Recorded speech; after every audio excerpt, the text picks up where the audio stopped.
Hey everybody, it's Beau Benjamin with Beau Benjamin Realty Group, and today's topic is why you need a pre-approval.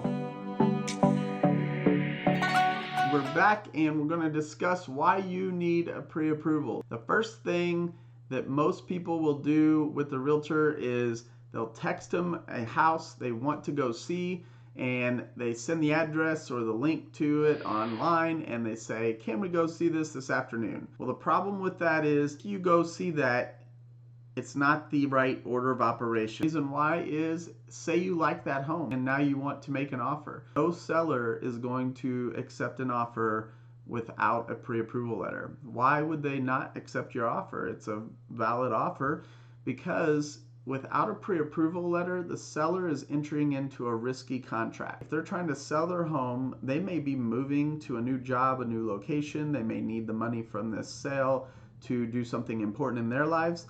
And if they link up with a buyer that has not gotten a pre-approval, they're basically saying, I'll take my home off the market. I'm going to be under contract to sell my home to you. And we may get 2, 3, 4 weeks down the line and find out you can't buy it.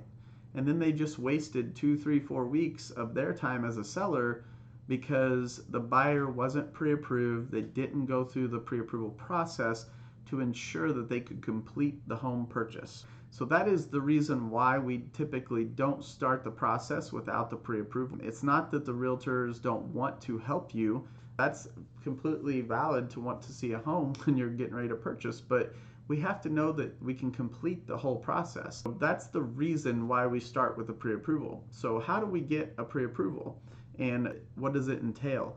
Pre-approval is typically just an online application. Most lenders have an online format and they'll send you a link and you'll start the process. It's pretty easy. You get to fill it in. It's to your best knowledge. You don't want to lie because if you make $50,000 more than you do, whenever the process of buying the home unfolds, they're going to find out that's not true, and then you're going to not get the home. And again, it'll waste your time, it'll waste the seller's time.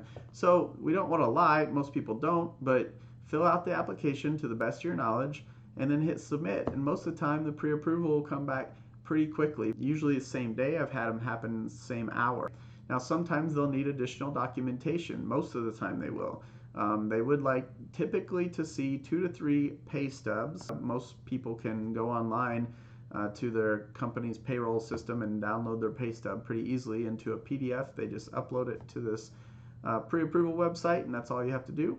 Same thing with your W-2s. You probably should have these. Pro tip, Scannable is a great app to scan in documents. So you want to get your W-2s and your last year's tax statements potentially, but they're just going to want to verify some of those things. Typically you want 2 years of employment as well. One big catch that some people don't know is that if you've just changed jobs and you've changed major industries, if you were an accountant and you go to be a firefighter where it's completely different industry, a lot of times the lenders will decline your loan application because they want to see that you're going to generate a base amount of income in your new industry. So they require 2 years of work history to be able to pre-approve you. If you're getting ready to make a job change and you're trying to buy a home, maybe you delay one or the other based on that, because if you can wait for the job change, go ahead and get approved, buy your home, then make the job change, you're fine. But as soon as you make that job change, the 2-year timer is going to start again. Now, if you're doing in between employers, but the same industry, most of the time they won't count that as a job change. So if you are working as a customer service representative at company A and you get a better offer at company B, but you're doing literally the same job, they're probably going to be okay with that. You can still proceed with buying your home. The other thing is you may need to pre-approve with your significant other or a family member, and if you do, here's the little catches or nuances with that.